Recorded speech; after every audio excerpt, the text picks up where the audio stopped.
Masih menyimak kegiatan Pareto 2024. Halo kawan BRIN, jumpa lagi dengan saya Andriani Agustina dalam program BRIN Daily News. Saat ini saya sedang berada di Gedung Widya Graha, kantor BRIN kawasan Sarwono Prawiro Harjo, Jakarta. Dan kini sedang berlangsung Tekian We Lectures. Untuk itu mari kita simak langsung liputannya.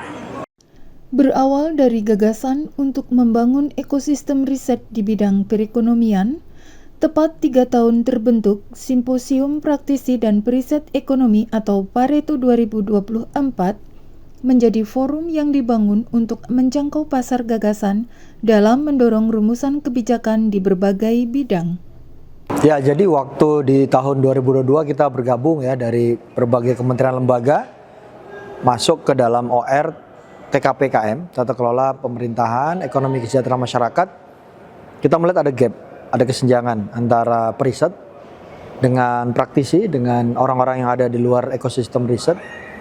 Kemudian saya personally dengan beberapa kepala pusat riset ya dengan Pak KOR mencoba mencari bentuk nih, apa yang bisa dilakukan untuk bisa menjadi marketplace, semacam pasar gitu ya, pasar-pasar gagasan.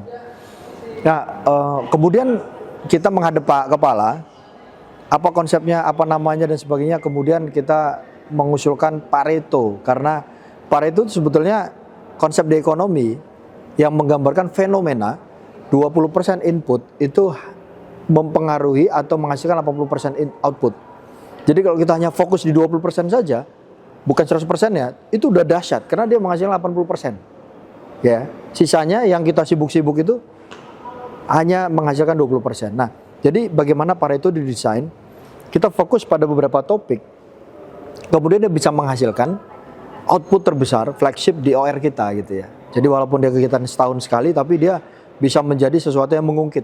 Nah, itu yang kemudian kita desain. Alhamdulillah respon dari para mitra ya, sponsor sebagai itu bagus sekali. Sejak awal kita optimalkan, ini adalah bentuk bagaimana kita mengoptimalkan kemitraan dan external funding. Jadi sebagian besar dana itu dari pihak luar, DIPA sebagai seed fund ya, sebagai basis kita melakukan kegiatan, tapi selebihnya dari pihak luar yang bergabung membantu kegiatan kita. Dan sudah 3 tahun, 2022, 2023, 2024. Harapannya akan terus berjalan menjadi legacy di level OR dan harapannya nanti akan lebih banyak lagi mitra sponsor yang betul-betul bisa menjadikan kegiatan ini sebagai rujukan. Karena kita menampilkan riset-riset yang ada di BRIN, kemudian dari pihak industri berbagi apa yang sedang mereka lakukan dan itu nanti akan bersinergi, nyambung. Seperti hari ini Pak Menkraf menyampaikan perspektif tentang kementerian baru sebagai new engine of growth, sementara kita di BRIN punya banyak sekali sources gitu yang bisa dioptimalkan menjadi bagian dari ekosistem Kementerian Ekonomi Kreatif. Jadi Kementerian Ekonomi Kreatif di hilir, kita di hulu. Kita berbasis pengetahuan, mereka berbasis pada hilirisasi gitu. Nah, itu adalah filosofi dari kegiatan Pareto di tahun 2024 yang diawali dari 2 tahun sebelumnya. Semarak Simposium Nasional Pareto 2024 makin menggaung pada gelaran hari kedua. Setelah sebelumnya berlangsung diskusi yang dikemas dalam panel-panel, pada Jumat 29 November 2024 kali ini, kegiatan Pareto diisi dengan The Name Tekian We Lectures, sebuah diskusi inspiratif untuk mengenang tokoh sejarah ekonomi Indonesia. Menginspirasi pemikiran Tekian We Lectures ini menghadirkan para praktisi dari berbagai bidang untuk menyuarakan inspirasinya di dalam mengusung tercapainya swasembada pangan Indonesia. Untuk membuka pandangan, Kepala BRIN Laksana Trihandoko merasa perlu kehadiran ekonomi kreatif untuk melakukan gebrakan-gebrakan ekonomi di sektor pangan. Kali ini BRIN kembali menyelenggarakan Pareto yang ketiga tahun 2024 dengan tema swasembada pangan untuk mendukung asasita Bapak Presiden Prabowo.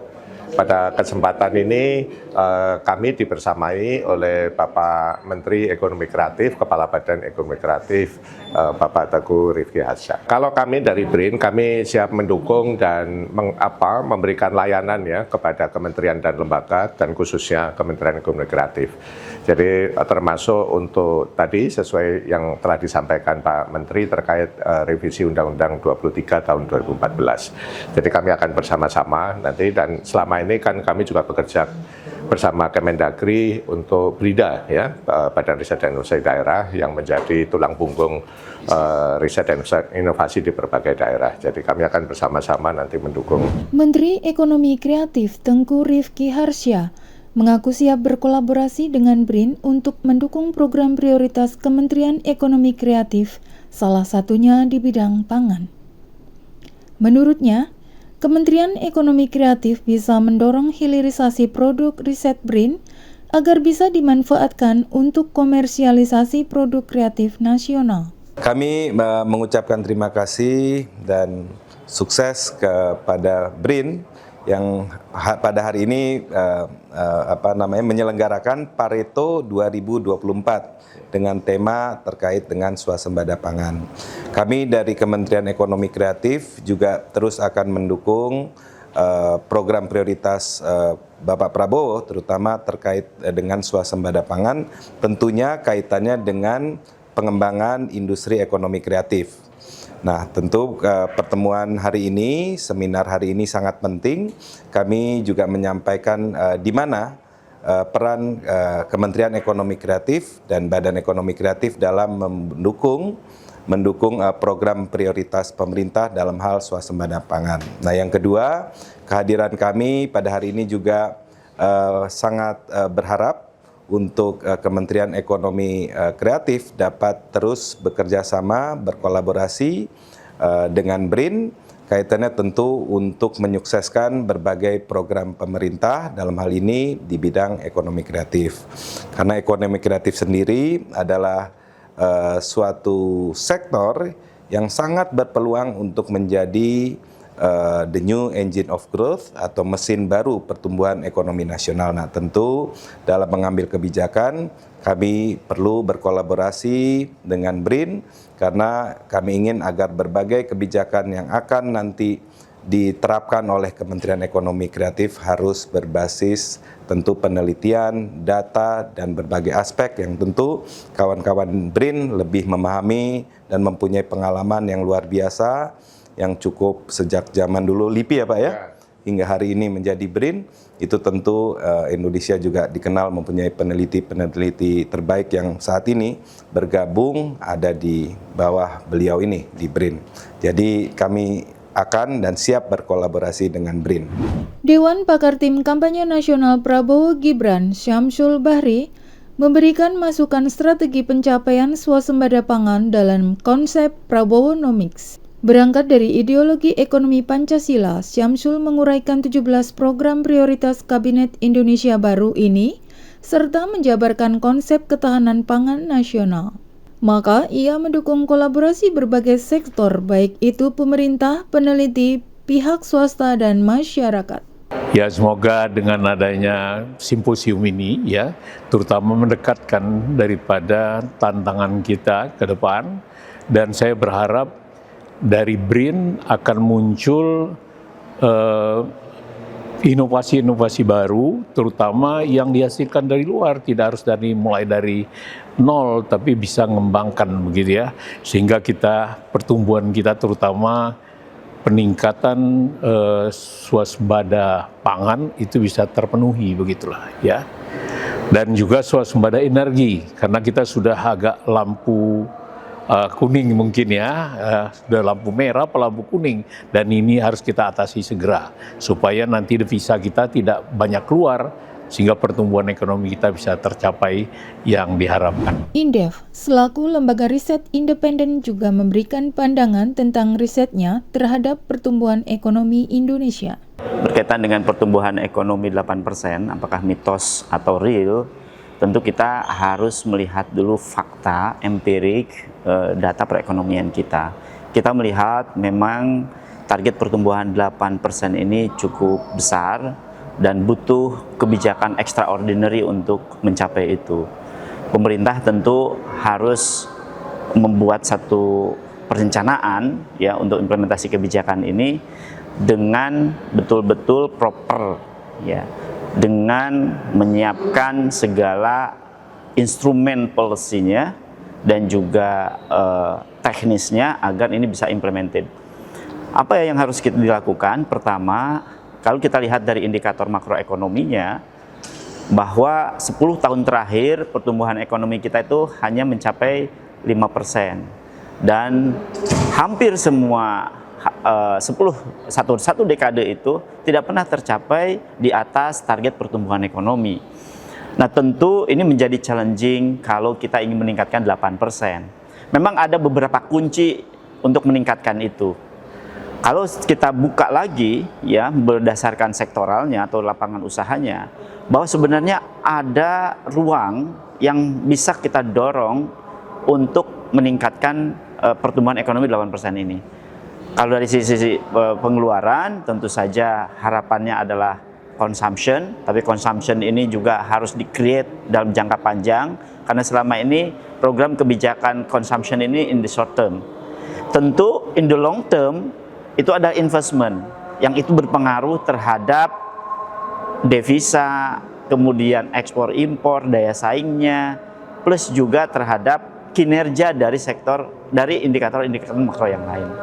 Nah untuk itu bagaimana shifting dari consumption ke investment mendriving pertumbuhan ekonomi itu menjadi salah satu utama dan menjadi kuncinya. Nah di investment tentu membutuhkan produktivitas investasi itu sendiri. Karena permasalahannya ada biaya investasi yang sangat mahal saat ini, di mana ICOR kita sangat tinggi 6,33%, 6,33, dan ini harus diturunkan. Bahkan kalau kita lihat di ASEAN, ya rata-rata kalau di luar dari Singapura itu 4,1 angkanya. Jadi kita setidaknya harus sampai pada angka 4,1. Itu challenging untuk menekan biaya investasi. Nah, kalau dari sisi penerimaan atau di lapangan usaha, ada sektor yang bisa kita drive. Kita punya sumber daya alam pertanian dan pertambangan. Dua sektor ini harus di-driving memberikan nilai tambah yang tinggi. Melalui apa? Peningkatan produktivitas di dua sektor ini. Jadi investasi harus di-driving besar, karena skenarionya memang harus ditambah investasinya. Setidaknya dalam 1 tahun itu 1.000 triliun harus di-create. 1.000 triliun untuk investasi ditambah dengan fiskal di sebesar 3.300 triliun di tahun 2025 misalnya ya. Itu juga harus diarahkan kepada dorongan meningkatkan kinerja dari sektor untuk meningkatkan nilai tambah. Jadi produktivitas ini based on apa? Ya teknologi. Teknologi itu bisa memanfaatkan hasil inovasi dan teknologi serta invention di dalam negeri, maupun kita adopsi, kemudian adaptasi teknologi yang ada, kemudian kita kembangkan juga dan kita kawinkan dengan hasil-hasil riset yang ada di dalam negeri. Dan ini kemudian diimplementasikan di sektor pertanian dan di sektor industri manufaktur ini. Ini saya kira menjadi penting. Kemudian tentu saja di sektor jasa tidak ketinggalan. Nah untuk itu 8% memang tidak mudah, tetapi saya kira ini adalah sebuah harapan dan cita-cita pemerintah. Tentu butuh satu kebijakan yang extraordinary, tidak biasa-biasa saja, tapi betul-betul harus akurat, presisi, dan bisa berdampak terhadap perekonomian. Jadi kalau tidak ada effort yang extraordinary, saya kira 8% hanya angan-angan. Ya tentu perbaikan itu menjadi penting. Selain itu juga harus memperbaiki law enforcement. Law enforcement juga sangat mempengaruhi terhadap daya tarik investasi kita, selain dari perizinan, kemudian investasi, dan lain sebagainya. Berbagi pandangan risetnya, Agus Syarif Hidayat selaku periset BRIN berbagi strateginya dalam upaya peningkatan daya saing sektor pangan Indonesia. Menurut Agus, semua itu perlu komitmen yang kuat dan aksi nyata, antara lain mereformulasi skema pendanaan dan pembiayaan petani mikro dan kecil dengan fleksibilitas yang tinggi sesuai dengan karakteristik usahanya. Selanjutnya perlu reposisi keseimbangan fungsi lembaga produsen ilmu pengetahuan dan teknologi, serta optimalisasi kerjasama lembaga pemerintah dalam fungsi komunikasi dan diseminasi kebijakan kepada petani kecil di semua daerah. Jadi ada 3 persoalan yang menyebabkan petani mikro dan kecil belum bisa berkontribusi optimal terhadap penguatan sektor pangan. Pertama, mereka memiliki akses yang terbatas terhadap sumber-sumber pendanaan dan pembiayaan. Kemudian kedua, mereka memiliki kapasitas inovasi yang sangat rendah. Dan yang ketiga, kemampuan membangun kolaborasi juga sangat terbatas. Penyelenggaraan Pareto 2024 menjadi momentum yang diharapkan bagi para periset untuk menjaring seluas-luasnya relasi dalam upaya mendorong misi bersama kemitraan.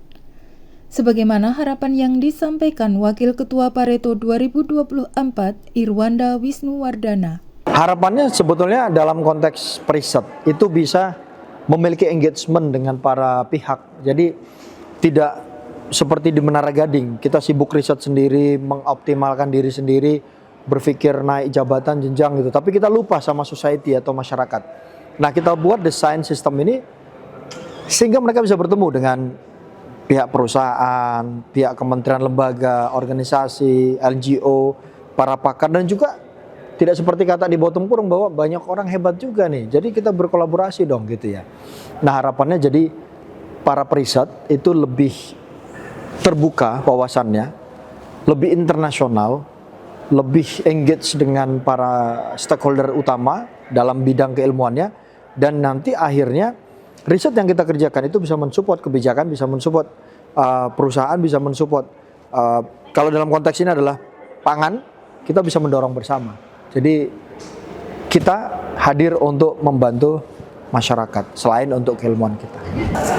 Kawan BRIN, demikian tadi Pareto 2024 Simposium Praktisi dan Periset Ekonomi dengan judul Merancang Strategi Tepat dan Efektif untuk Mencapai Swasembada Pangan Indonesia. Jangan lupa simak tayangan informasi menarik lainnya dalam BRIN Daily News berikutnya. Saya Andriani Agustina, mewakili kru yang bertugas pamit mundur. Riset dan inovasi untuk Indonesia Maju. BRIN TV, TV Riset Zaman Now.